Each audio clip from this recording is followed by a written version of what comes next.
Assalamualaikum warahmatullahi wabarakatuh. Halo anak-anak, bagaimana kabar kalian hari ini? Semoga selalu dalam keadaan sehat ya. Amin. Pada video kali ini, Ibu akan melanjutkan pelajaran kita kemarin. Tapi sebelum itu, kita baca doa sebelum belajar terlebih dahulu ya.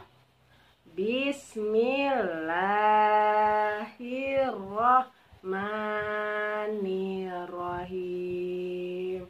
Rabbi zidni ilman warzuqni fahma. Artinya, ya Allah, tambahkanlah ilmu kepadaku dan beri aku pemahaman. Amin. Nah, anak-anak, kita akan melanjutkan materi kita yang kemarin, yaitu pelajaran 2 dengan tema beriman kepada Allah Subhanahu wa Ta'ala dan Rasul-Nya, dengan subtema yaitu beriman kepada Allah Subhanahu wa Ta'ala. Beriman kepada Allah Subhanahu wa Ta'ala. Kita harus tahu dulu apa artinya iman. Iman artinya percaya. Diingat ya, iman artinya percaya. Nah, itu berarti beriman kepada Allah artinya percaya atau yakin dengan sepenuh hati kepada Allah Subhanahu wa Ta'ala bahwa Allah itu pasti ada. Nah, anak-anak, kalian ingat tidak? Iman kepada Allah itu termasuk rukun iman yang keberapa? Ya, iman kepada Allah termasuk rukun iman yang ke-1. Sekarang kita sebutkan sama-sama ya rukun iman. Rukun iman ada 6. Yang pertama, iman kepada Allah. Yang kedua, iman kepada malaikat-malaikat Allah. Yang ketiga, iman kepada kitab-kitab Allah. Yang keempat, iman kepada rasul-rasul Allah. Yang kelima, iman kepada hari akhir atau hari kiamat. Dan yang keenam, iman kepada qada dan qadar atau takdir baik dan takdir buruk. Nah, itu adalah rukun iman. Nah, tadi sudah Ibu sebutkan, berarti rukun iman kepada Allah termasuk rukun iman yang ke-1. Allah Subhanahu wa Ta'ala pencipta dan penguasa alam semesta beserta isinya. Jadi, kita harus yakin bahwa Allah lah yang menciptakan dan menguasai alam semesta ini beserta isinya. Ciptaan Allah Subhanahu wa Ta'ala adalah yang ada di langit dan juga yang ada di bumi. Apa saja sih ciptaan Allah yang ada di langit? Yuk kita sebutkan. Ciptaan Allah yang ada di langit itu matahari, bulan, planet, awan, dan sebagainya. Banyak sekali ya ciptaan Allah yang ada di langit.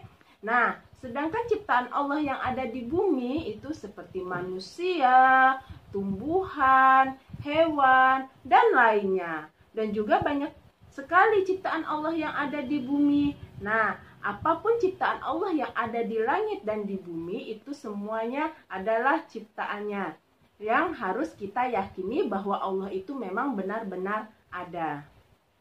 Nah, anak-anak, bagaimana cara kita mengenal Allah Subhanahu wa Ta'ala? Ada yang tahu tidak?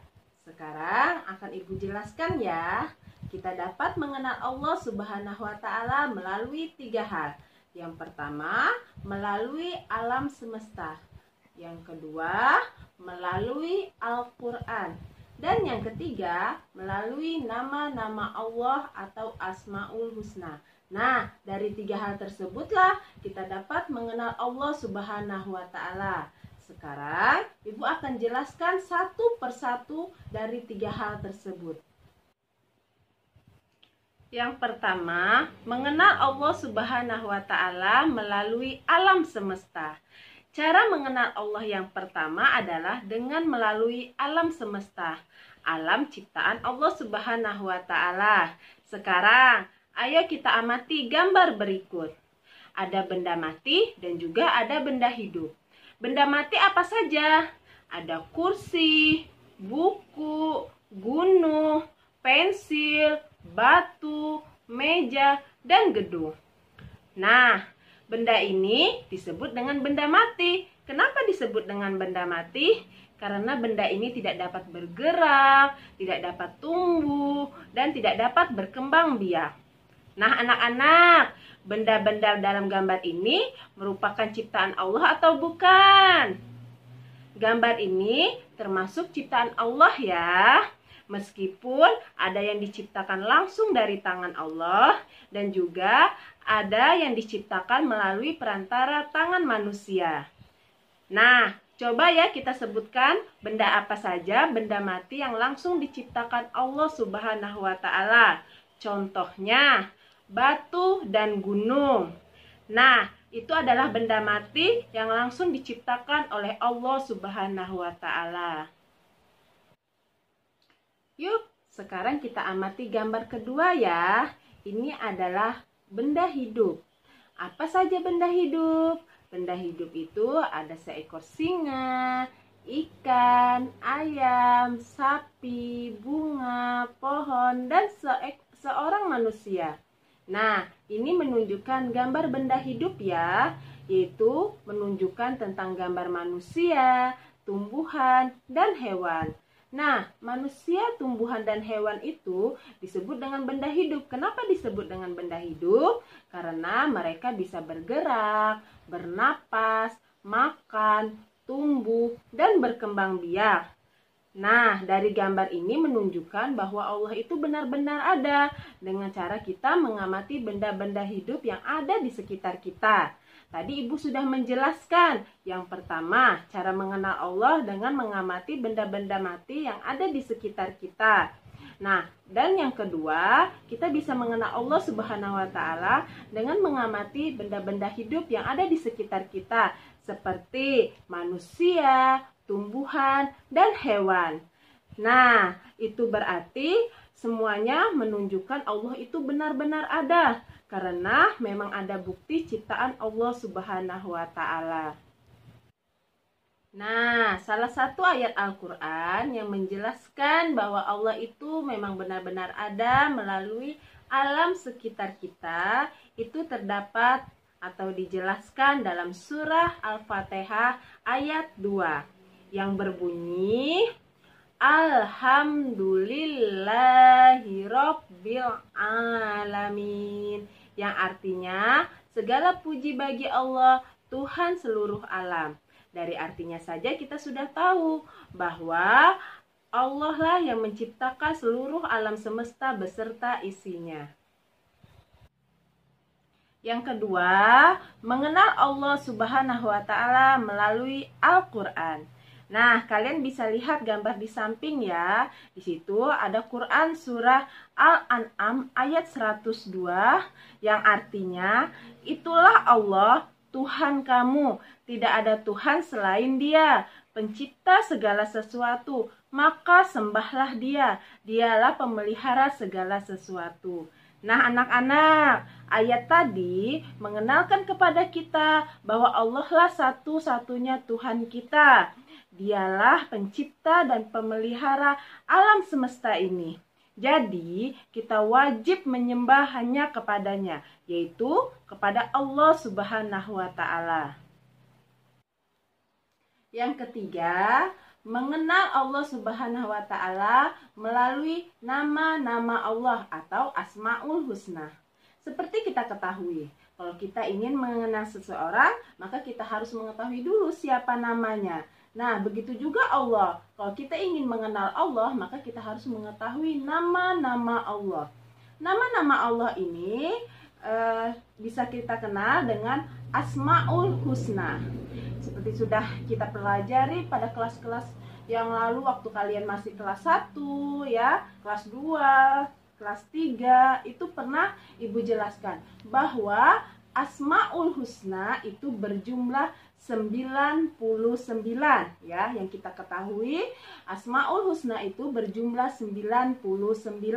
Tapi yang akan kita pelajari hari ini ada 3 Asmaul Husna, Yang pertama yaitu Al-Basir, yang artinya Allah Maha Melihat. Coba sekarang kalian perhatikan gambar berikut. Gambar di sini ada 3 orang anak, ya. 2 di antaranya mereka sedang berbisik. 1 di antaranya tidak tahu apa yang mereka bisikan.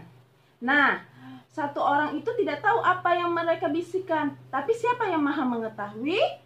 Ya, yang Maha mengetahui adalah Allah Subhanahu wa Ta'ala. Allah mengetahui apa yang mereka bicarakan walaupun orang lain tidak tahu. Allah Maha mengetahui dan Allah Maha melihat apapun yang kita bicarakan. Nah, dengan Allah Maha melihat, Allah mengetahui perbuatan baik dan perbuatan buruk manusia. Makanya kita harus berhati-hati dalam melakukan sesuatu karena Allah mengetahui segala perbuatan kita. Sekecil apapun perbuatan kita di dunia ini, Allah akan selalu mengetahuinya. Tidak ada yang luput dari pandangan Allah Subhanahu wa Ta'ala. Yang kedua, Al-Adl, yang artinya Allah Maha Adil. Nah, anak-anak, tahukah kalian bahwa Allah menempatkan semua manusia yang ada di muka bumi ini sama di hadapannya, tidak pernah dibeda-bedakan, mau dia orang kaya, orang miskin, ataupun seorang pejabat. Semuanya sama di hadapan Allah. Allah hanya melihat kemuliaan seseorang dengan cara apa? Dengan melihat ketakwaannya. Takwa artinya apa? Takwa artinya mengerjakan semua perintah Allah Subhanahu wa Ta'ala dan menjauhi segala larangannya. Nah, anak-anak, ayat yang menjelaskan tentang Allah Maha Adil terdapat dalam surah Al-Hujurat ayat 13, yang artinya, wahai manusia, sungguh kami telah menciptakan kamu dari seorang laki-laki dan perempuan. Kemudian kami jadikan kamu berbangsa-bangsa dan bersuku-suku agar kamu saling mengenal. Sesungguhnya yang paling mulia di antara kamu di sisi Allah ialah orang yang paling bertakwa. Sungguh Allah Maha mengetahui, Maha teliti. Nah, dari ayat tadi menjelaskan bahwa Allah itu Maha adil. Allah tidak pernah membeda-bedakan seseorang. Allah hanya melihat kemuliaan seseorang melalui ketakwaannya. Yang ketiga, Al-Azim, yang artinya Allah Maha Agung. Nah, anak-anak, sekarang ibu mau bertanya, pernahkah kalian meminta bantuan orang lain? Tentu pernah, bukan? Ibu pun pernah meminta bantuan orang lain. Karena manusia pasti membutuhkan orang lain. Sedangkan Allah tidak membutuhkan makhluknya. Oleh karena itu, Allah disebut dengan Al-Azim, yang artinya Allah Maha Agung. Hanya Allah yang Maha Agung, yang tidak membutuhkan pertolongan. Dia yang memenuhi semua kebutuhan makhluknya. Manusia membutuhkan pertolongan Allah dan juga membutuhkan pertolongan orang lain. Karena manusia tidak bisa hidup sendirian.